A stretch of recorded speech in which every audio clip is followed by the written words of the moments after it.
Alright, hello fun and welcome back to my Fallout 4 Mod Spotlight series, where today we are having a look at the 22 PDW Calico M100 mod, which is being released by user Degenerate Dak.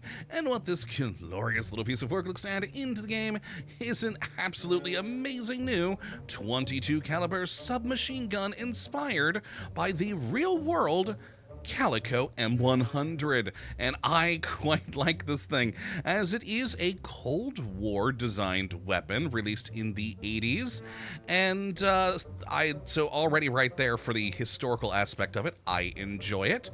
It also has a weird and wacky design, which I think fits into the Fallout universe pretty darn well, and plus with its actual usage, I don't know, I kind of feel like it fits Fallout more. This gun, despite being 22 long rifle in caliber, was actually supposed to be meant for law enforcement and military, thanks to its high capacity helical fed magazine, which, okay, but yeah, I don't know, but for some reason that helical magazine and all that just makes me think of it as even more Fallout-esque.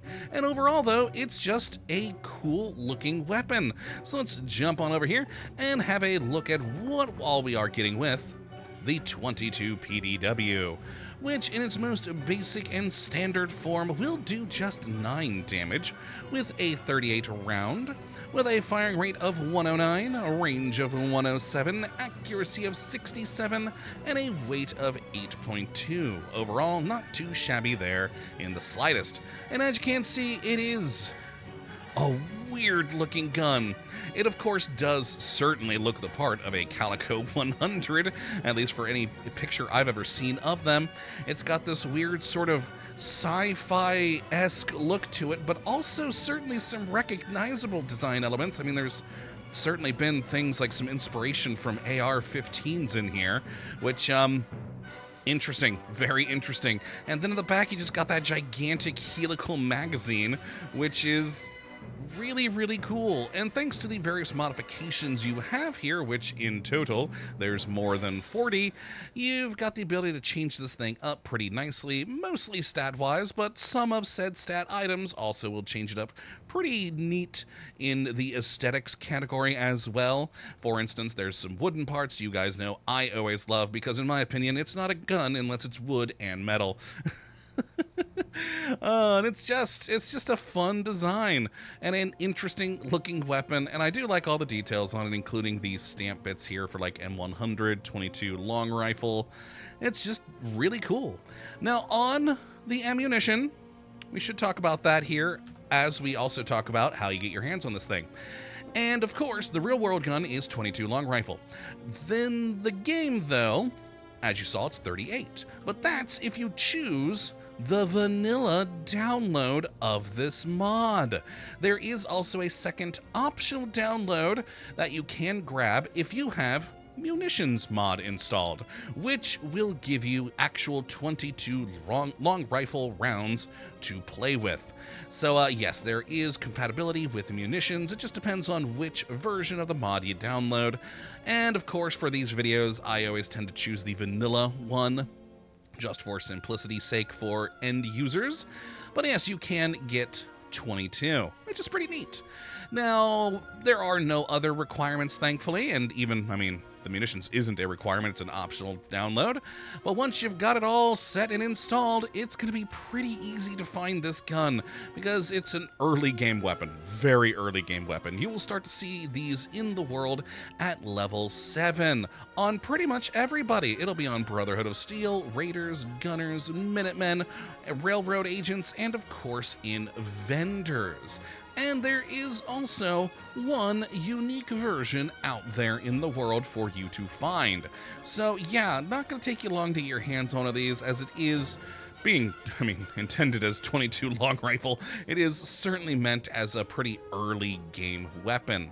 You can, of course, get it up to some alright damage with perks and modifications, but I think modification alone-wise, I think the top damage is 15. But 15, fully automatic, and with 100 rounds with the extended magazine that you can get for this thing. I think I've got one on, yeah, you right there. Look at that giant helical magazine on it. Beautiful. Very nice indeed. So with that in mind, let's actually go take a look at the different modifications we do have available. Starting, of course, with the receiver category, which is pretty typical here. Standard, hardened, rapid, up to the powerful one, which, like I said, is going to give you that 15. Of course, being an automatic weapon, you know, you can use the perks for that to get it even higher, which is handy. Now, in the barrel category, we've got a standard, short, light, heavy barrel, and a suppressed barrel. Heavy one's my favorite, of course, because wood. I gotta admit, though, this light barrel one I do kind of like as well. Even though it's definitely polymer, I don't know, it's got a good look to it. Now, then in the stock category, the standard is the removed, but you can also get a full stock, a light stock, a recoil compensating, or marksman stock, which is pretty good looking there. Then the magazines, we've got a standard 50 round and a large 100 round with quick eject versions of both available. Then the sights category, we've got, again, pretty typical stuff in here for a degenerate DAC mod of, standard, glow, dot, reflex, hollow, laser, short, medium, and then we've also got a night vision, recon, and thermal scope as well. Then the muzzle category, we've got the typical again here with the bayonet compensator, muzzle brake and booster, makeshift suppressor, and a properly made suppressor. And finally, in accessories, we've got either nothing, a flashlight, a recon laser, and a VATS targeting module.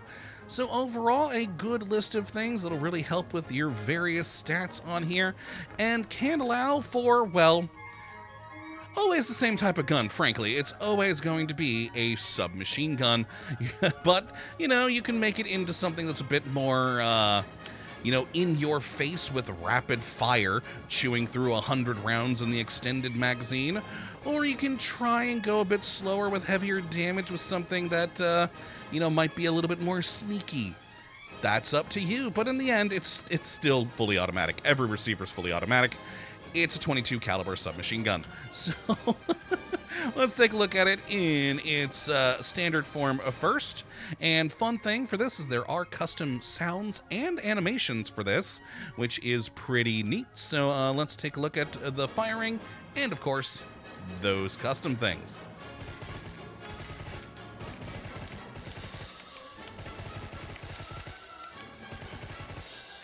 And there we go. Now, of course, being 22 long rifle caliber, not exactly the, hardest to control of guns. Not a whole lot of kick to this thing. It's very negligible, so very easy to keep on target. I mean, unless you're me and just kind of suck at shooting in video games in general. But still, it's pretty nice. Not too bad at all, so pretty easy to keep your gun on your target. And overall, I love the helical magazine there, the 50 rounds of 22 just all over the place. It's pretty nifty. I do very much like it. So let's take a look at our compensated version here with that 100 round one.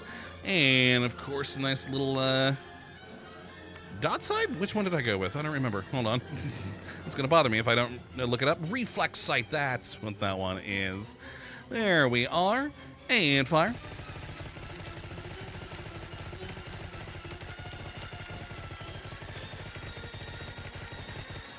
Now, interestingly, even though it is the rapid, so the most rapid of firing, it's honestly not that much more than the standard. I mean, the standard is 108 or 109 fire rate.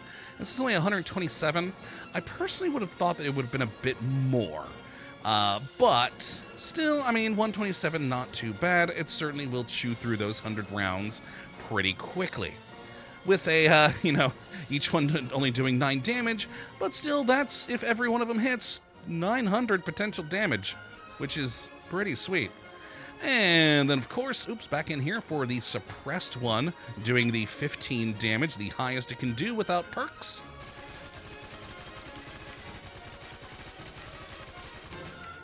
And there we go. With the compensate, or no, actually, that's the silencer on the front of this thing. It's not too bad on the control. Even with a short scope on here, you can You can really put them downrange pretty nicely and very quietly. I mean, it is a 22 after all with a silencer. But all right, let's look at this thing in use. And despite it being a early game 22 caliber submachine gun, I'm still going to go with the Deathclaw, mainly because it has just so much ammo by default. I'm intrigued how it'll do. I mean, the 15 damage per round we're doing right now is not too shabby. Granted, still after 50 rounds, we did not do a whole lot to that Deathclaw. Granted, we were shooting him in the back, not exactly the best place ever to shoot a Deathclaw. But, alright.